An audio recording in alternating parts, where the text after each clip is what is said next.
Hi, Ernakulam നഗരഹൃദയത്തിൽ വൈറ്റില ജംഗ്ഷന് തൊട്ടടുത്തായി 2 BHK 1250 square feet fully furnished ഒരു അടിപൊളി അപ്പാർട്ട്മെന്റ്.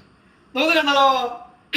കോറിഡോർ നല്ല ലൈറ്റ് മേറുള്ള കോറിഡോർ. ഇവിടെ നേരെ കയറുന്നത് ഒരു അടിപൊളി ലിവിങ് റൂമിലേക്കാണ്. കോമ്പിനേഷൻ ഒന്നും പറയാനില്ല കേട്ടോ. ആൻഡ് ബ്യൂട്ടിഫുൾ ഡ്രോയിങ്സ്, ടെക്സ്ചർ വർക്കും ഒക്കെ നല്ല സിങ്ക് ആയിട്ടാണ് കിടക്കുന്നത്. ലിവിങ് കം ഡൈനിങ് ഏരിയ ആണ്. നമുക്ക് അതിന് മുമ്പ് കിച്ചൺ ഒന്ന് കാണട്ടോ. ഒരു ബ്രേക്ക്ഫാസ്റ്റ് ടേബിൾ അല്ലെങ്കിൽ ബാർ ടേബിളായിട്ട് സെറ്റ് ചെയ്തത്. Here comes the kitchen fully done. Spacious ആണ്. ഇവിടെ നേരെ നമുക്ക് ഒന്നും കൂടി ലിവിങ് ഏരിയനെ മറ്റു രൂപത്തിൽ കാണാം. ആ ആർട്ട് വർക്ക് ഇല്ലേ, അത് ഡൈനിങ് ടേബിളായിപ്പോൾ. ലിവിങ് ഏരിയ എന്നൊരു ബാൽക്കണി ഉണ്ട്. അതുപോലെ തന്നെ ഒരു ബെഡ്റൂമിൽ നിന്നും ബാൽക്കണി ഉണ്ട്. First bedroom spacious attached. പ്രോപ്പർട്ടിയുടെ ഏറ്റവും വലിയ ഹൈലൈറ്റ് ലൊക്കേഷൻ തന്നെ കേട്ടോ. വൈറ്റ്ല കമ്പനി ഗസ്റ്റ് ഹൗസ് ആയിട്ടും ഉപയോഗിക്കാം. സെക്കൻഡ് ബെഡ്റൂം അറ്റാച്ച്ഡ് അല്ല, കോമൺ ടോയ്ലറ്റ് ആണ്. ഈ കിടലൻ പ്രോപ്പർട്ടിനെ കുറിച്ച് കൂടുതൽ അറിയാൻ സൈറ്റ്സിനെ കോൺടാക്ട് ചെയ്യാൻ. Thank you, love you all.